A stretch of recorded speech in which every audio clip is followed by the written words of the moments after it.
Hi friends, അസ്സലാമു അലൈക്കും.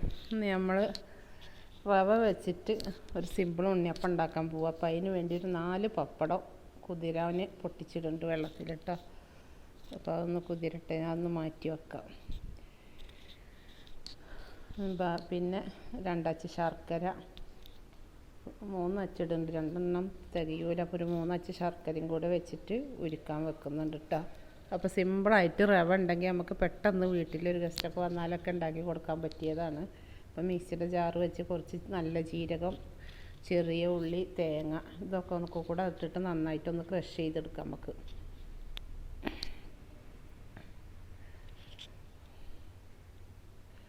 ഏലക്കായും പഞ്ചസാരയും പൊടിച്ചും കൂടെ ചേർത്ത് കൊടുത്തിട്ടുണ്ട് കേട്ടോ. അപ്പോൾ നമുക്ക് അതവിടെ ക്രഷ് ചെയ്ത് വെച്ചിട്ടുണ്ട്. ഇനിയിപ്പോൾ ഈ റവ ഒന്ന് അരിച്ചെടുക്കാം.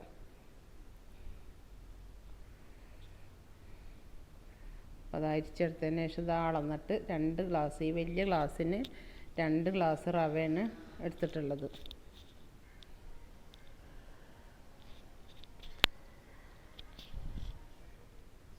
അത് നിറച്ച് 2 ഗ്ലാസ് റവ എടുത്തിട്ടുണ്ട്. അപ്പോൾ നമുക്ക് ഇനി അതിലേക്കൊരു 1/2 ഗ്ലാസ് മൈദയും കൂടെ ചേർത്ത് കൊടുക്കാം.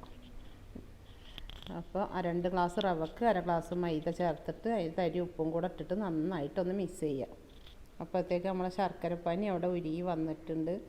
അപ്പോൾ അത് നല്ല ചൂടോടെ തന്നെ നമുക്കിതിലേക്ക് ചേർത്ത് കൊടുക്കാം. ആ തിളച്ച ചൂട് ആവി പോകണുണ്ടില്ല, ആ ഒരു ഇതിൽ വേണം ഇതിലേക്ക് ചേർത്ത് കൊടുക്കാനായിട്ട്.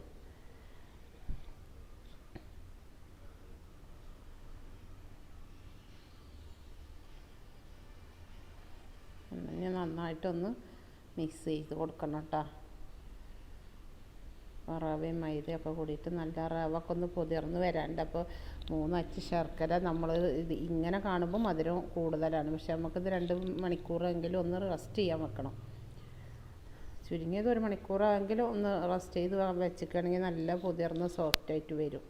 അപ്പോൾ ഇതൊന്ന് നന്നായിട്ട് ഇളക്കിയിട്ട് നമുക്കൊരു 2 മണിക്കൂർ സമയം ഉണ്ടെങ്കിൽ വെക്കാം, അല്ലെങ്കിൽ 1 മണിക്കൂർ. ഞാൻ 2 മണിക്കൂറൊക്കെ വെച്ചിട്ടാണ്. ഞാൻ എൻ്റെ ജോലികളൊക്കെ കഴിഞ്ഞ് അടുക്കളപ്പണിയൊക്കെ കഴിഞ്ഞ സമയത്ത് അങ്ങനെ ആക്കി വെച്ചിട്ട് പിന്നെ വൈകുന്നേരമാണ് അത് പൊരിച്ചെടുക്കാൻ പോയിട്ടുള്ളൂ. അപ്പോൾ ഇതാ നമ്മളിത് ക്രഷ് ചെയ്ത് വെച്ച തേങ്ങയും ഉള്ളിയും ജീരകമൊക്കെ ഏലക്കാപ്പൊടിയൊക്കെ കൂടി ചേർത്ത് വെച്ചിട്ട് ക്രഷ് ചെയ്ത് വെച്ചിട്ടുണ്ടായിരുന്നല്ലോ, അതും കൂടി ചേർത്ത് കൊടുക്കുന്നുണ്ട്. അപ്പോൾ പപ്പടം കൂടി ചേർത്തിട്ട്, പപ്പടം മിക്സിയുടെ ജാറിൽ തന്നെ ഇട്ടിട്ട് നമ്മൾ ആ തേങ്ങ ഒക്കെ ക്രഷ് ചെയ്ത മിക്സിയുടെ ജാറിലിട്ടിട്ട് തന്നെ നന്നായിട്ടൊന്ന് അടിച്ചെടുക്കുക. നമ്മളിത് അപ്പസോഡൊന്നും ചേർക്കാത്തതുകൊണ്ട് കേട്ടോ, പപ്പടം ചേർത്ത് നല്ല ഒന്ന് പൊള്ളച്ച് വരാൻ വേണ്ടിയിട്ടാണ്.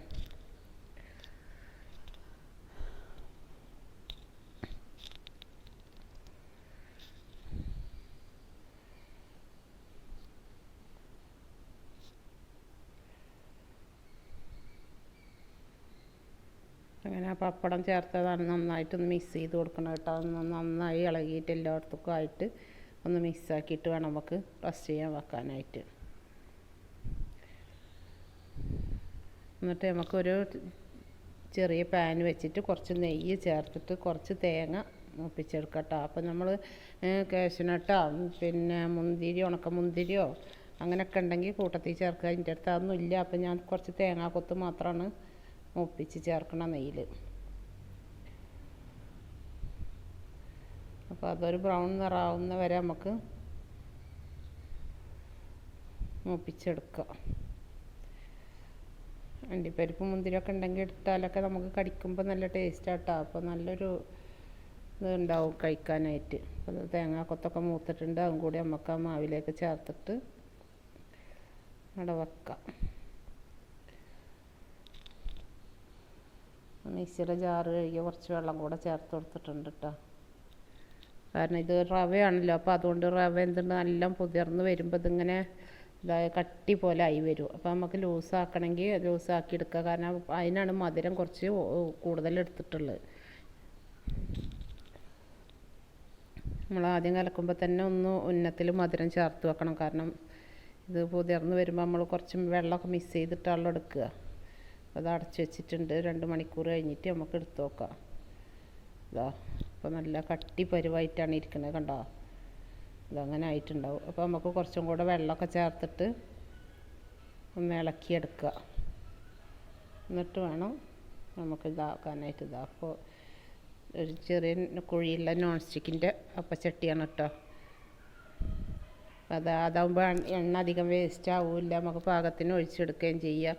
അപ്പോൾ ഞാനിപ്പോൾ പകുതി മാവാണ് ഒഴിച്ചിട്ടുണ്ടാക്കണുള്ളൂ. അപ്പോൾ ബാക്കി നമുക്ക് ഫ്രിഡ്ജിലേക്ക് വെച്ചിട്ട് ആവശ്യത്തിനെടുത്ത് ചെയ്താൽ മതിയല്ലോ എന്ന് വിചാരിച്ചിട്ട്.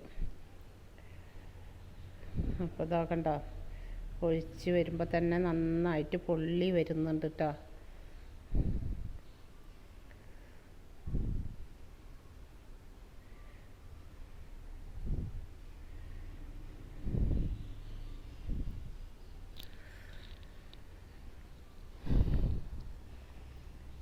കണ്ടോ, നല്ല സിമ്പിളായിട്ട് ഉണ്ടായിട്ട് വരുന്നുണ്ട്. കണ്ടോ, അത് താനെ മറിയുന്നുണ്ട് ചട്ടിയിൽ കിടന്നിട്ട്.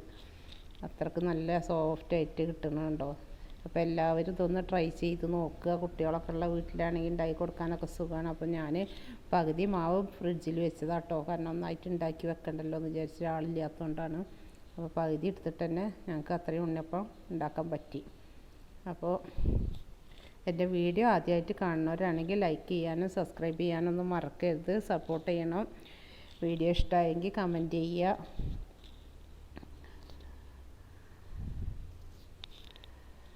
അപ്പോൾ എൻ്റെ എല്ലാ വീഡിയോസും കാണാനായിട്ട് ആ ബെല്ലൈക്കണും കൂടി ഒന്ന് അമർത്തുകയാണെങ്കിൽ ഞാൻ ഇടുന്ന വീഡിയോസൊക്കെ നിങ്ങൾക്ക് നോട്ടിഫിക്കേഷനായിട്ട് കാണാൻ പറ്റും. അപ്പോൾ ഇതാ എൻ്റെ ഉണ്ണിയപ്പം റെഡി. അപ്പോൾ അടുത്ത വീഡിയോ ആയിട്ട് വരുന്നവരെ ബൈ.